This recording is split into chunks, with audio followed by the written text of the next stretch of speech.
Buenas tardes a los amigos y seguidores del canal. Vamos a hacer un video muy breve eh, comentando otro caso conocido de colapso estructural. Anteriormente comentamos el colapso de una pasarela peatonal en Miami.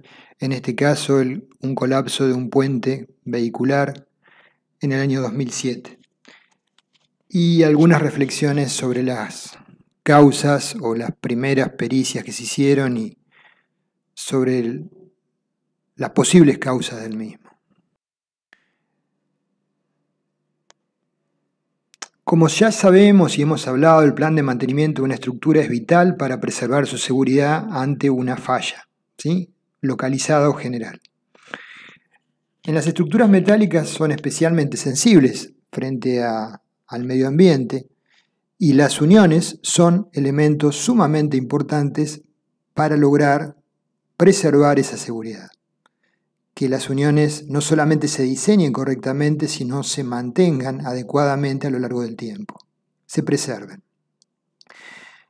Ante sobrecargas no previstas puede manifestarse una falla con un inicio local que luego se traduce, si el diseño no es redundante, en un fallo general, concepto que ya hemos tratado en videos previos en temas que llamamos colapso progresivo.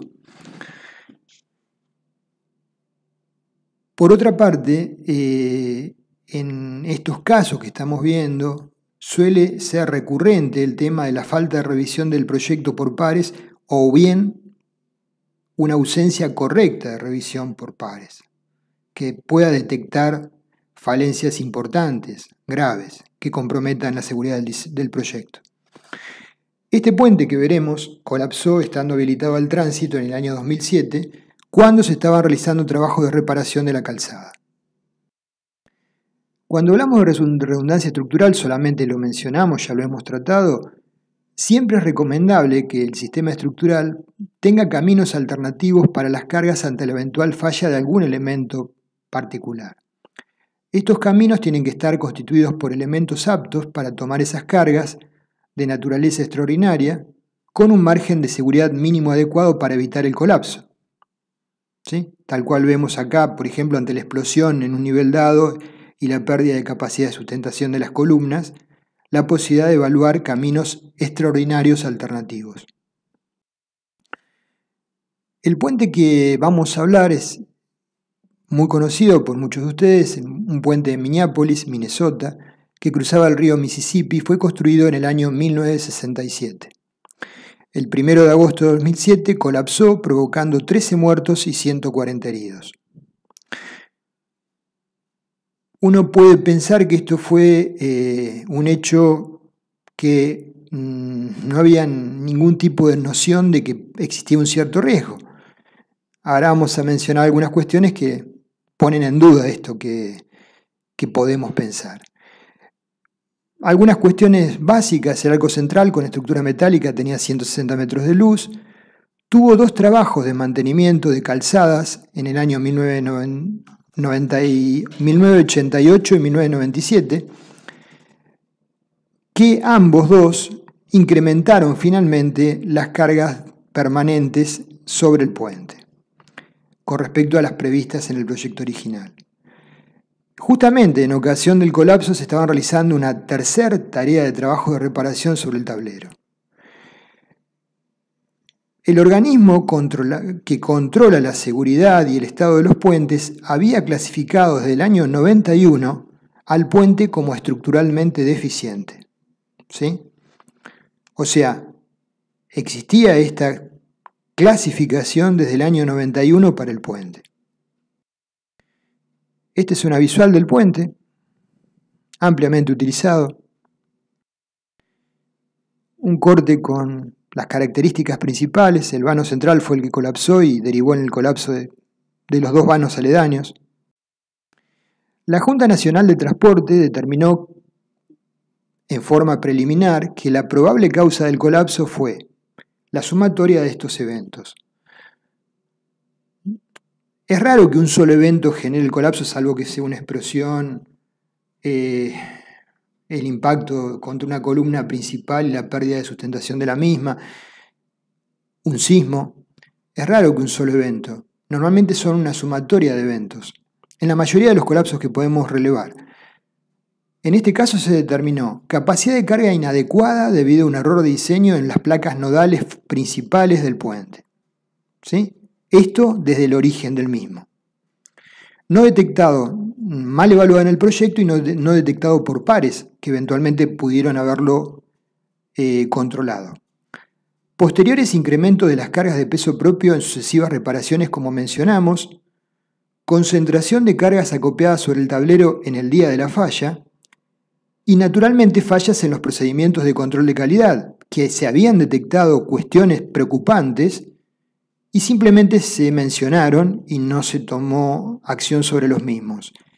Y una cuestión que no se puede originar como una deficiencia de proyecto, que es la falta de redundancia estructural, porque en el proyecto original de la década del 70 este concepto no se manejaba. Entonces, bueno, esto es una cuestión más nueva.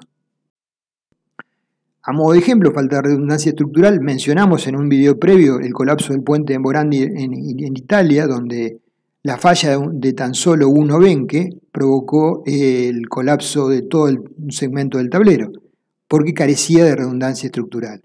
También diseñado en la década del 60-70.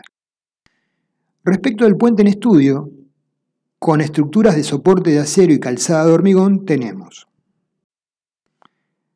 Esta es una foto de el mismo día o el día anterior en los trabajos de mantenimiento de calzada previo al colapso.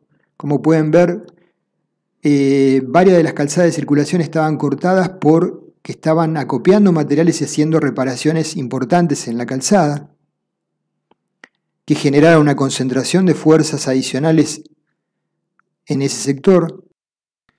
Acá hay una foto ampliada donde se ve la zona de concentración de cargas producto de los trabajos. Acá una foto que... hay una serie de fotos, ¿sí? Esta es una foto que marca el inicio del evento, ¿sí? Donde empieza a caer el tramo. Como pueden ver, cuando colapsaron distintos segmentos, el puente estaba desgraciadamente en servicio y con una cantidad de vehículos de distinta porte, inclusive autobús escolar, sobre el mismo. Una visual desde el aire. Se ven los distintos segmentos. El segmento central colapsó totalmente y los dos laterales también, con los aledaños. Este es un esquema de la estructura principal y la zona marcada en blanco es la zona que falló. ¿Sí? Se marca una falta de redundancia estructural porque la falla de una diagonal o de una zona nodal en estos elementos principales va a producir irremediablemente el colapso del tablero completo, del segmento completo. Los puntos críticos son los marcados en rojo, ¿sí? Un detalle de una de esas placas rublonadas, en esa época se utilizaron rublones. Una foto que ya marcaba, si ustedes lo observan bien, y esto fue detectado antes del colapso, el pandeo lateral de las cartelas con un espesor inadecuado, ¿sí? Que luego fue verificado con cálculos posteriores en la zona de falla. Una vista, acá se ve perfectamente el pandeo lateral de esas cartelas por excesivas compresiones, un inadecuado diseño.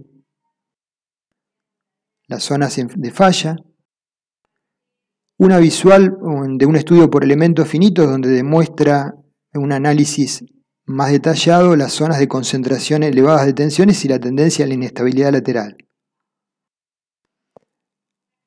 El estado tensional abordado con elementos finitos del proyecto original, donde ya se observa para cargas permanentes que había zonas con tensiones muy por encima del nivel admisible, en rojo, ¿sí? En el año 67, según el proyecto original. Estos son estudios posteriores, ¿no? Y luego de los trabajos de remoción y reemplazo, en los años 77 y 98,